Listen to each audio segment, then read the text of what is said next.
Welcome to the Happy Recap Podcast, special midweek edition. Today is Wednesday, October 21st, and EJ, we talked a bit about the World Series on Sunday's program that we recorded before the conclusion of the playoffs that saw the Dodgers advance to the World Series, passing the Braves.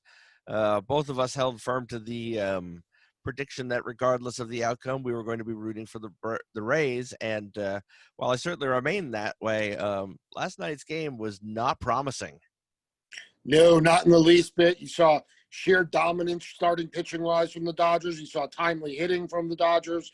You saw pretty much everything that got the Dodgers to the point that they're currently at. Yeah, I think that one of the things that has always been the case with the Dodgers, specifically, over their playoff appearances since, going back to when, I hate to mention this year, 1988, that when you get the Dodgers firing on all cylinders, it's best to jump out of the way. And while I still have hopes for the Rays, I'd say they were mighty dashed last night. And if the Dodgers continue to play this way, there's no team in baseball that can beat them, unfortunately. You know, it's funny. I see so many Mets fans bemoaning the fact that Justin Turner is no longer a Met, much like they used to bemoan Daniel Murphy no longer being a Met when the Nationals were having success. And I'm sitting there and I'm just like, hey, guys, I think we want to take the bench on this one, because right now Red Sox fans are looking at Mookie Betts and saying, oh, my God, what could have been? Yeah, that's the thing. Mookie Betts, man, yeah, that's – it's one of those ways where we talk about the rich getting richer, and not necessarily. Yeah, of course, the dude got paid, but what it really, what it really comes down to is that, you gave up a cornerstone of your franchise, and he is now a superstar on the left coast, and he is about to become not only a World Series MVP, perhaps, but a celebrity to everybody that goes to Taco Bell. yeah, exactly. Household name. That's the way to do it. That's what he's going to become, my friend. He's going to become a household name if he isn't already, and he's going to really enjoy life on the left coast. Yeah, it's one of those things that that market was made for him. He will thrive there. This is not the first nor the last of Mookie Betts as a superstar in the Dodger uniform. But, as we move back towards our own team, the New York Mets, of course, a bit of piece of news came out during the minor break, if you will, in between playoff series and World Series, where news that the ownership committee of MLB has taken a vote on the sale to Steve Cohen. And the sources indicate a 7-1 outcome in favor of Mr. Cohen. The lone vote, many people seem to believe, is probably Jerry Reinsdorf of the White Sox, who, rumor has it, is rather close with his buddy A-Rod. So I suppose that could be part of the reasoning there. But you look at it, EJ, and I like those numbers. Going into the next committee, which is the executive committee, which is also, I believe, 8 owners. I think if there'd been 3 or 4 no's, I might have been a little bit more concerned. But one no from the one guy you expected it from, I'm feeling pretty good right now. Yeah, it's one no with cause. This is step one in what is a process, but it was nice to have step one go seemingly smoothless. The one abstain or the one no being from a guy you expected it from, and it's with cause. You understand his friendship with A-Rod. So, yeah, it was a really nice outcome, and let's move on to the executive and hopefully get a similar result. Now, another national reporter comes in this morning, however, and says that the owners aren't the only hurdle. That in fact, because of the terms of the lease on Citi Field with the city, that one of the final arbiters will be none other than Bill de Blasio, who can apparently, according to this national reporter, nix the entire deal because of some of the financial activities in Steve Cohen's past that were never actually tied to him personally. Right, and I think that's just, let's create panic and let's create some bait clicks there with that. I don't really see a scenario where de Blasio would block Cohen from owning this team and taking over control of them. Granted, it's de Blasio, and he seems to do every single thing wrong. But in this case, I'm going to hold out hope. I'm going to be optimistic here that is not the case. Yeah, and that's kind of how I'm looking at it too. I mean, I certainly think that yes, Bill de Blasio can cause problems. He certainly has caused problems, many problems. Um, the exodus from New York City currently being one of them. But the reality of it is I think that's probably not a battle he wants to get into, because I'm thinking if you become the one guy that keeps Steve Cohen from his Mets, that could be a problem for you. Yeah. In the sense of not thinking that sending anybody after you, more thinking along the lines of I'm guessing Mr. Cohen can afford a lot of attorneys, and a lot of attorneys who are very, very good. And whether or not it costs him the Mets, I think he's still going to want his piece of meat in that situation, and he is entirely justified in seeking it. That said, this particular reporter does not have what I consider a stellar track record of success in reporting, is often given bad information, is often known to get information from the other side of this argument, and I'm going to go with you. I'm going to go with the optimist viewpoint. I think personally that because this is a consideration, my guess is it's already been discussed between Wilpons and Cohen's and potentially even the city. I'm not sure we would be at this part if at least some understanding of this transaction wasn't in place with the city of New York. Yeah, you would hope so, that it's already been negotiated, and this is really just going to be more than a foregone conclusion. But the bottom line is Bill de Blasio, universally hated, does not want to go and get into a whizzing match right now with a guy worth $14 billion. No, and that's the key for me too. So we'll continue to monitor the sales situation, which I still maintain. I think we're within the last 14 days of Wilpon ownership of the New York Mets. The era is almost over. But we'll certainly continue to track this story as it is the defining. It may not turn out to be the biggest story of the offseason. My guess is it's no matter what it is, but it is certainly not only the most defining story of the season. It is, on the first year of the decade. I think it's safe to say, EJ, this is the defining story of the next decade of Mets baseball. And then some. I think it's the defining story of we are changing the entire franchise, the entire culture around this franchise, and one that we have been ingrained in for far too long. So this is going to be hopefully the rebirth of the team that we love so much. Absolutely. And we had a chance the other day. I should say I had the chance to talk. You weren't available, but I had the chance to talk to our good friend, Justin Toscano, of course, northjersey.com. You can find him on Twitter at Justin C. Toscano, Toscano, one of the good friends of the program. And, we'll talk a little bit about Justin when we're done here, but it was a great conversation. So let's go ahead and hit the Wayback Machine a little bit and play that conversation. Just to let you know, it was also before the World Series was decided, but there's nothing really particularly dated in the conversation. So enjoy it as is. It's a great conversation, and Justin is great as always. You're watching the Happy Recap podcast. Always good to have with us our good friend from NorthJersey.com, Mets beat reporter Justin Toscano. Justin, man, it's hard to believe that the season has been over for over 2 weeks now as playoff baseball begins. Are you able to put together what seemed like a blink of an eye season in perspective yet? It's been tough because I think the bigger picture is obviously it was good that that Major League Baseball and then the Mets made it through and were able to give people some sort of respite during a pretty tough time. But then you look at just the weirdness in this baseball season and sports in general right now, and it kind of like you hope there's never another season like this where there's so many external factors. But in terms of perspective, it's like the team disappointed, but they still brought something for people to watch every night. So I guess that might be the most important thing. But I totally understand that fans don't see it that way. Look, I mean, this team underachieved. So in terms of perspective, while there might be an asterisk next to the 2020 season forever, for in everybody's minds, I mean, it's still, as a fan, you would still want your team to go out there and live up to expectations. And this team did not do that. Well, I think that we were talking about it just the other day on the podcast. EJ and I were discussing how some of the ups and downs and what really kind of kept this this team from being, where the other teams are at now and the giant mess we call playoff baseball. But the things that stand out for me in perspective, looking back a couple weeks, the runners in scoring position issue that it was basically the first month of the Mets season, combined with the decimation of the rotation. Those to me seem to be like the two major things.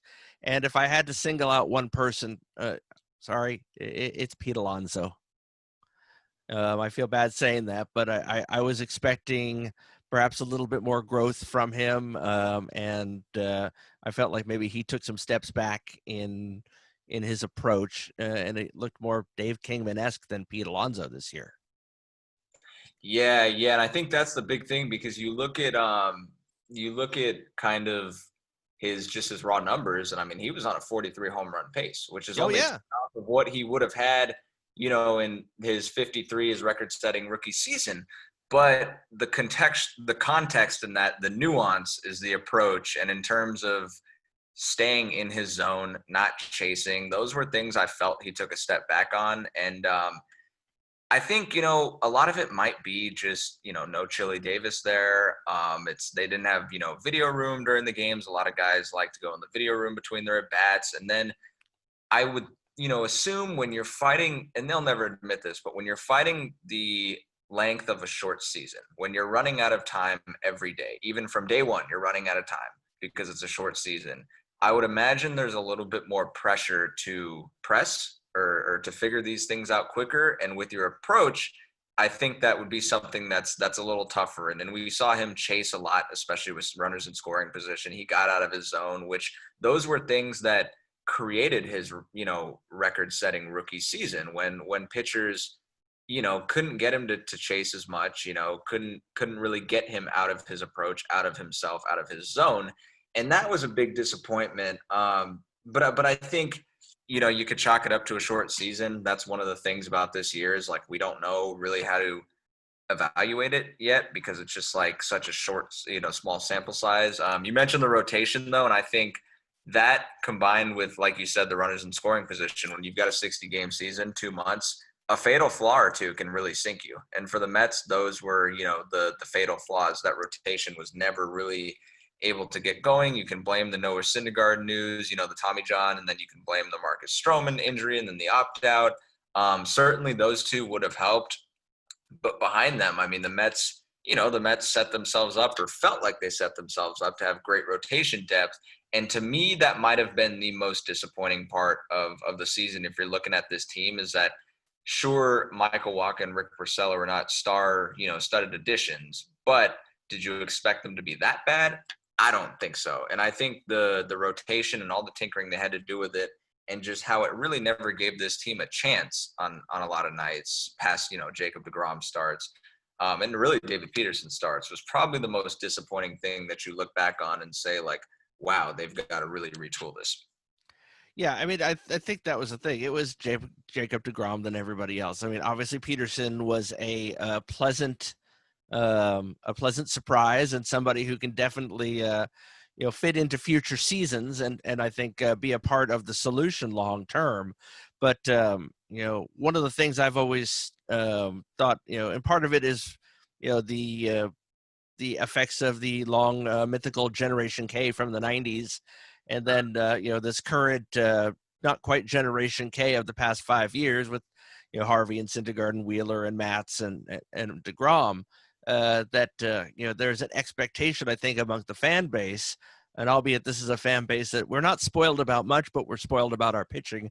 Just ask the late great Tom Seaver. We love our good pitching, but the thing that I think has not completely been computed by Mets fans, it's okay to have somebody with a 4 ERA in the 5 spot. That being said, neither Wacha. We could have only hoped that Wacha or Porcello would have had something nearing a 4 ERA out of the 5 spot. I think that's kind of the disappointment there. Yeah. I guess, 4 or even a 4.5, God willing, that's still bad, but even those, would have been acceptable compared to what they gave. Each of them, even in a small sample size, had career worst years. And the scary part is that they were both coming off of career worst years, which is why the Mets got these guys at a Dirt better cheap. price than they normally would have, thinking they could have been reclamation projects and it's they had a worse year than you really could have imagined, and combined with Steven Matz, I think that was a big one where you look at that and you go, okay, some people are saying to non-tender him this offseason. I've seen some fans on social media cry out for that, but because he was just so bad, and you don't know, would he have turned it around? Would any of those guys have turned it around had they had another half and a third of the season or whatnot? But it was just like you said, you can live with the 4 ERA guy at the back of your rotation, but these were 6 ERA guys. Matt's had an ERA almost at 10. And I mean, these are guys you needed to contribute because Marcus Stroman was not there, because Noah Syndergaard was not there. And look, when when you fall behind 2-0, 3-0, 4-0 almost immediately, it's hard to keep coming back every night. And you couple that just with the offense's issues and blunders with running runners in scoring position. And really, I mean, some of these base running issues too. I mean, a lot of these games were sloppy in pretty much every aspect. And that is something I really didn't expect from this team, because they have more talent than that, which is why this is all so confusing to me, or at least it was watching it this season. Well, and I think you look at this team, and they've had a few different voices in their heads with pitching coaches over the past couple of years, and have gone actually literally went from the oldest coach in pro sports pretty much to the youngest pitching coach in the major leagues, and Jeremy Hefner. I know it's been hard to get a sense of what the clubhouse vibe is like with the setup that you guys have been forced into in this season, but have you gotten any inclination of the influence of Hefner this year, and how it seems like he's done miracles with, say, someone like Edwin Diaz, but obviously he's more of a high-tech guy, and is that something that's translated well to every pitcher? I think it's hard to say if it's translated well to every pitcher, because these are guys who, look, once, a lot of them, some of them have been in the game for a long time. A guy like Rick Porcello, so he was in the game when analytics weren't, as big or as widely used on a day-to-day basis, and some of this technology. So guys like that have to buy in. And, he did, and Steven Matz was another guy who really, even if he didn't have a good season, always from spring training praised Jeremy Hefner. And I think what you get with Jeremy Hefner is, this technology is widely used in baseball today, but it's like, if you or I used it, we could use the technology, get our hands on it, if we worked for one of these organizations. But the ability to apply it is a completely different thing. And I Right. think that is where Jeremy Hefner, in the long run, I know it didn't show a lot with some of the starters this year, but I think that is where in the long run you're going to see his impact, if he's there, is that he is able to apply this thing to help guys like, hey, this pitch is playing better here. This is how you take this information. So you're seeing this information. Now let me show you how to take it and apply it to a game plan. Let me show you how to take it and apply it to pitching to these certain guys. And I think, with Edwin Diaz, he said, firmly that he felt he was back to his 2018 self, and his numbers certainly reflected. I know he blew, I think it was 4 saves, but otherwise, 1.75, I think, was his ERA. And then you look at a guy like Jerry's Familia. He had a couple of his rough bounces, but for the most part, he was much better than he was last year.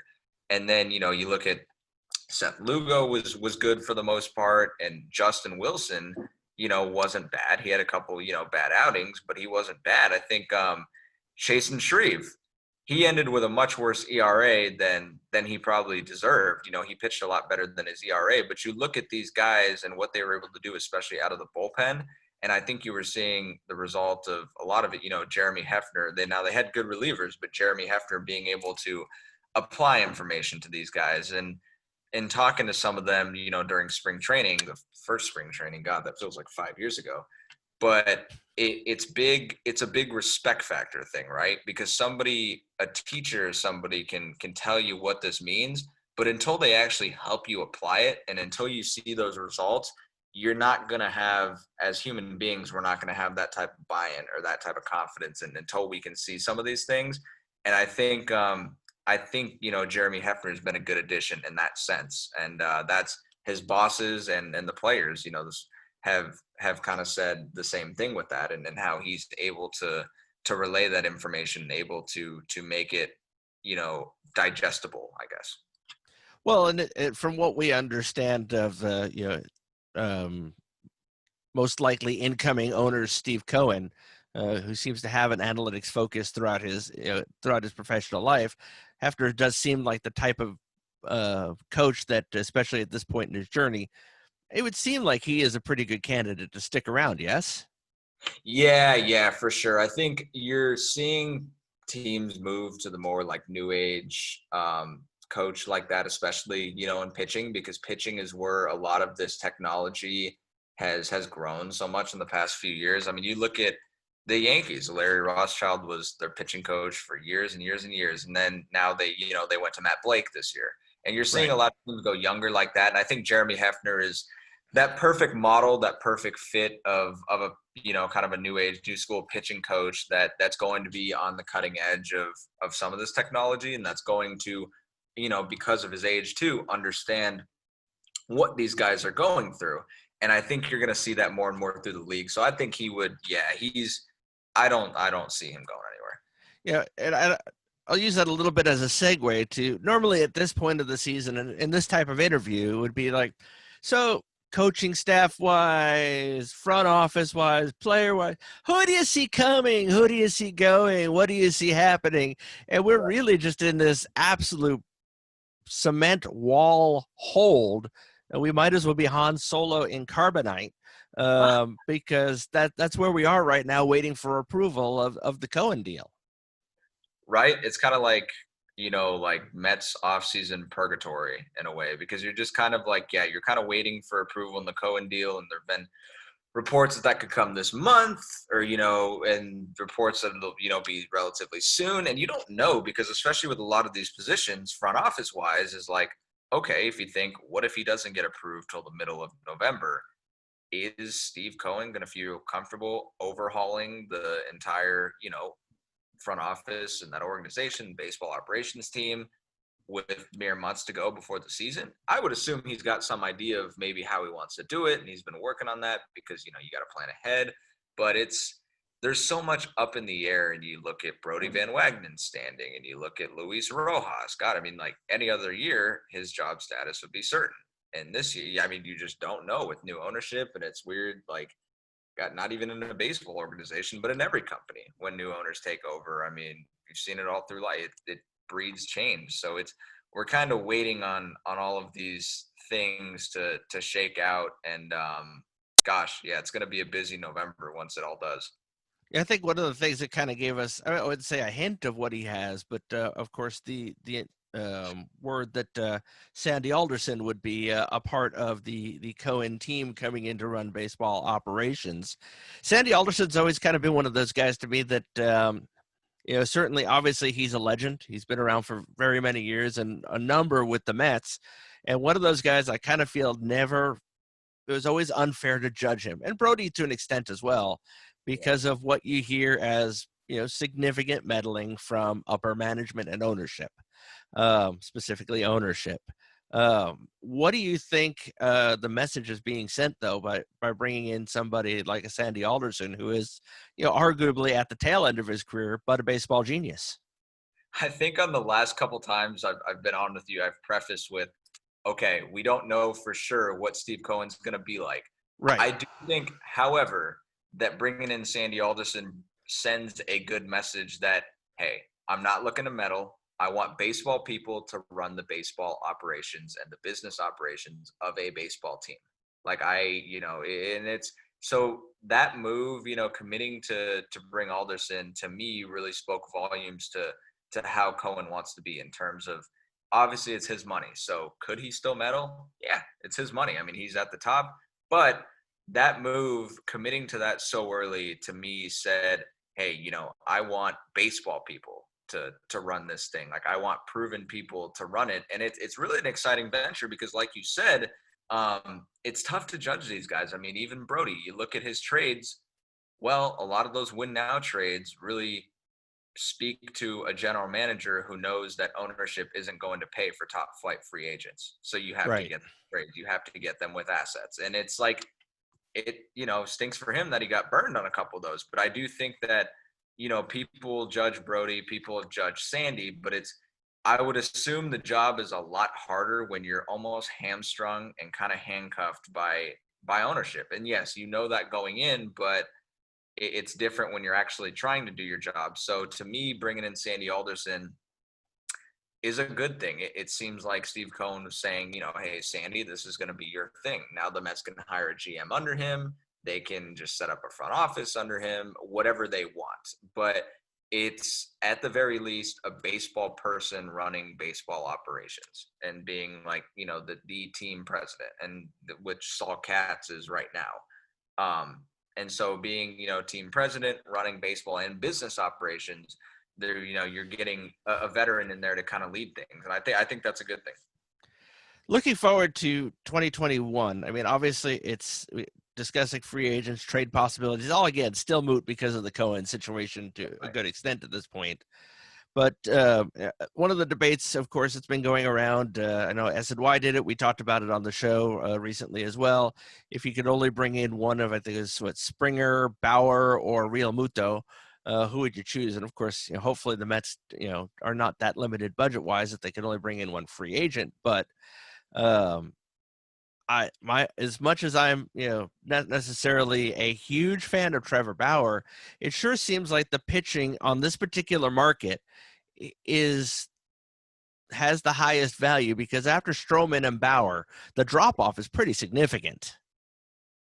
I would say that. I think a lot of people are looking at Springer and Real Muto just because of their value alone. But I think if you look at the entire market, and if you want to retool the starting rotation, if you're not getting Trevor Bauer, you absolutely must re-sign Marcus Stroman, and then something, whether it be a trade or anything. So that to me is why what would prop up Bauer's case, and that question, that debate about kind of who you would rather bring in. But it's tough. You look at Real Muto and what he might demand. There was an MLB.com story that said, 200 million was what he was looking for. Don't know if he'll get that, but you look at catcher deals and kind of, he's already 30, I believe. Exact, I think on the dot, and Yep. or will be Correct. 30. So you just don't know what you're getting. But the Mets haven't had, an elite catcher since Piazza, and they haven't developed one. And Francisco Alvarez is still, years away in the making, in the minors. And so that's enticing. Springer, I think, is the one.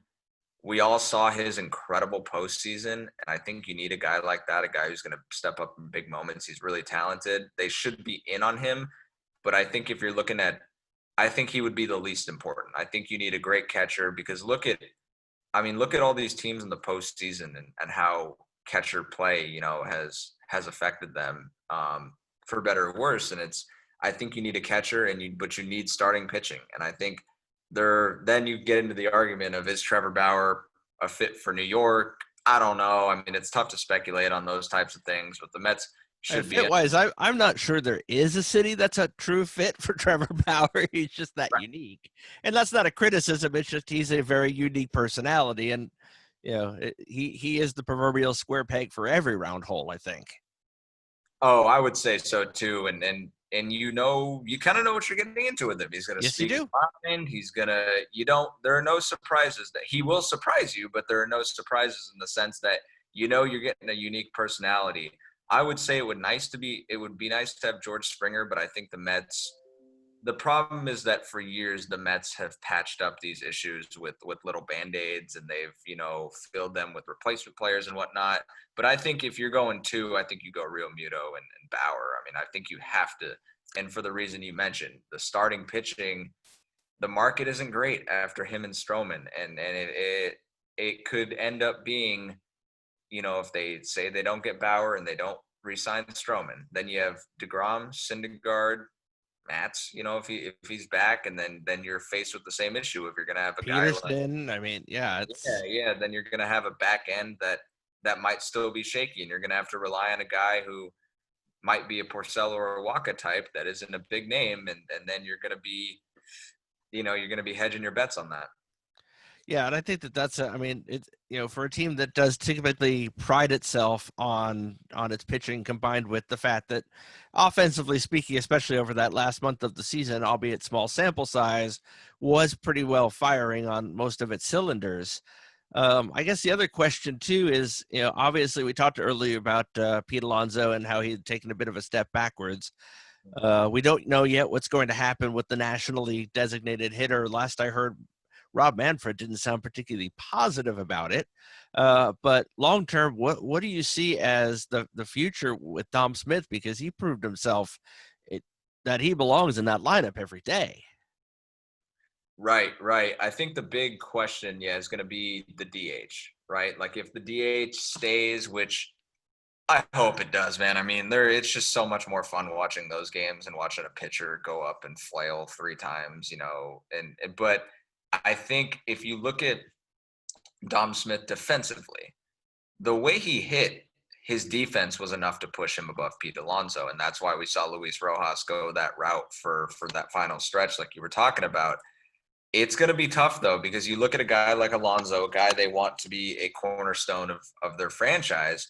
Well, hey, if he's not playing as good of defense as Dom Smith, and Dom Smith hits the way he did or similar to how he did this year, how can you possibly keep him out of the lineup at first? So it's like you better hope there's a DH for Alonso. I think that this year Smith's future was a lot more uncertain than it is now. So coming into the year, because he proved he can do it, albeit in a small sample size, but the offensive improvement he showed proved that, okay, this is a guy you have to have, in your future. I mean, I don't think you can trade him away anymore. I mean, certainly you could, it's possible, but I mean, I don't think they should.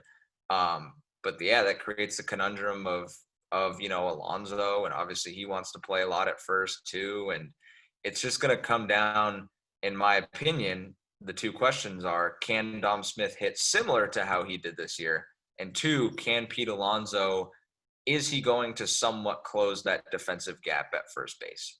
And those answers will give us kind of who's going to, play more, in 2021 in the future. But the one thing that's for sure is they better hope the DH stays. Well, I mean, they have several log jams that will occur if they don't, and certainly one log jam. Before I let you go, I just want to get your take on. It's probably the one that's on everybody's question: shortstop. Obviously, that has become an issue way sooner than it originally was imagined to be. People already giving up on Ahmed Rosario, who would still be the youngest guy on the team if it weren't for Jimenez. And, all this is not taking into account that Ronnie Mauricio, who's supposed to be better than both of them, is about 1.5 to 2 years away himself. So what do you see coming out of the Mets shortstop battle, apparently? It's so tough because in this 60-game season, you're like, okay, it's only 60 games won, but it's impossible to deny that Andres Jimenez played better than Ahmed Rosario in every facet of the game. I mean, he was a better base runner. He was better at the plate, even if he didn't have, some of the natural pop that Rosario has. And he was better defensively there. And it's just, he was one of the ones like Dom Smith that started playing, more exclusively down the stretch. And so it's going to be a battle. I don't think one has a leg up over the other in terms of like that Jimenez is going to be seen as the primary guy going into 2021. But I do think he has a leg up in terms of, hey, heading into spring training 21, Ahmed Rosario has something to prove at shortstop. I mean, if he's going to, because then you have Mauricio, and a lot of people have said, well, Mauricio can play, third, which he feasibly could because he's so big. But then you have Brett Beatty eventually. I mean, so it's like then you start digging through the prospect things, but Jimenez can also play second. But is that, I mean, he made so many great plays at short that you probably maximize his defensive ability at short.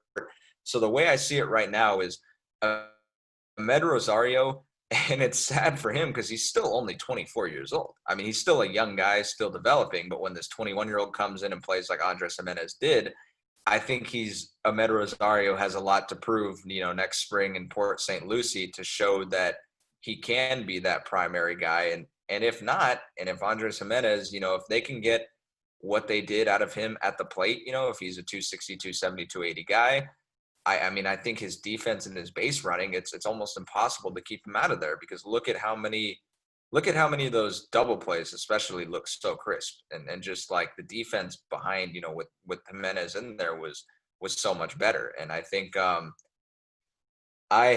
with this stuff, I always go back to God. I'm glad I'm not the one making the decisions, because it's tough. As I've said to a couple of times, when you're trying to figure out which of the Rule 5 draft picks you're going to play at second base, I'll take these kind of problems over that, because that's where this team has been in the past. So, I mean, to have an abundance of riches at first base and shortstop is not the world's worst thing in the world.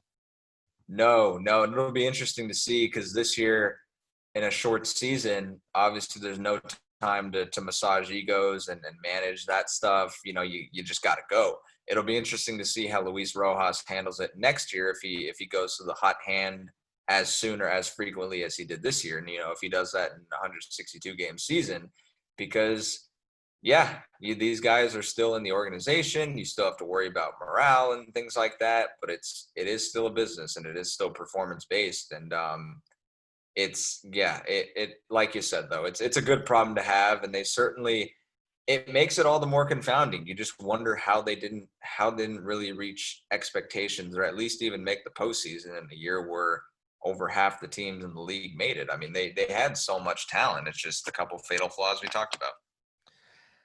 Well, I always appreciate the time, man. I mean, you'll be entering your third year on the Mets beat coming up next season, and God willing, you'll get a full season in this time. I know, it's like my third season, but it really feels like it'll just be my first full season. And it's the past couple have been weird. Yeah, this year was a weird year, and last year was just like on the go, after I took the job. So yeah, it'll be fun, but I still feel like there's a lot to learn, because haven't had that full go around yet. So fingers crossed that in 2021 everything's normal and we're back in the clubhouse, back doing the job like it was intended to be done, and everybody's in the stands and all that jazz, man. I mean, we've got some time before then, but hopefully this whole thing resolves itself. Yeah, I think what we're all hope, seeing fans in the stands. It's been nice seeing a few of them this past week. Yeah. But look forward to seeing more of them, getting everybody back in the locker room, and certainly having you on the show from some dingy hotel in Port St. Lucie. So Oh, heck yeah, you can't beat the ambiance at the Residence Inn in Port St. Lucie. I mean, it's second to none there. But yeah, I can't wait to get back out there. I really enjoyed it, and that's why I hope it's normal. I mean, it's just such a fun time getting to be around baseball in its purest form, where fans are there and asking for autographs, and watching BP and everything. I mean, it's a great time, and it's just like, man, I hope everything's, I hope we're all good by then. Fingers crossed. But yeah, fingers crossed for a normal season. It was tough on everyone. Imagine it was tough on the players and coaches, and even the front office members. So yeah, let's use this offseason to beat this thing and get back to some normalcy.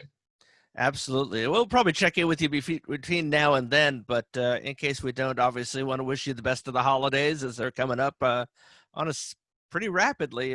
But as I tell people, it's like the end of the week, baseball's over, and we'll all go running back for the last month of Korean baseball. Right. Yeah. Right. Exactly.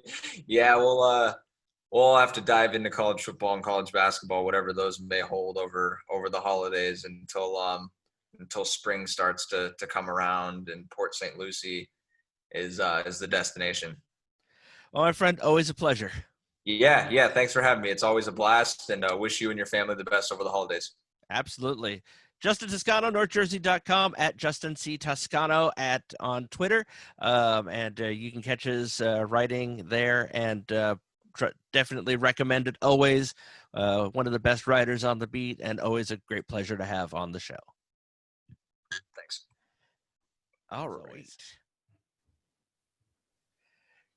EJ, after talking to Justin Toscano, I have to say that, we've been doing this show off and on now with a little bit of break, I should say, for quite a number of years. And we've made some good friends on this show. And coming back to do it again, a lot of the good friends we had are not doing the same thing. Some are, and some will be joining us throughout the winter. But it's really cool when we make a genuine new friend. And I feel like we've done that with Justin Toscano.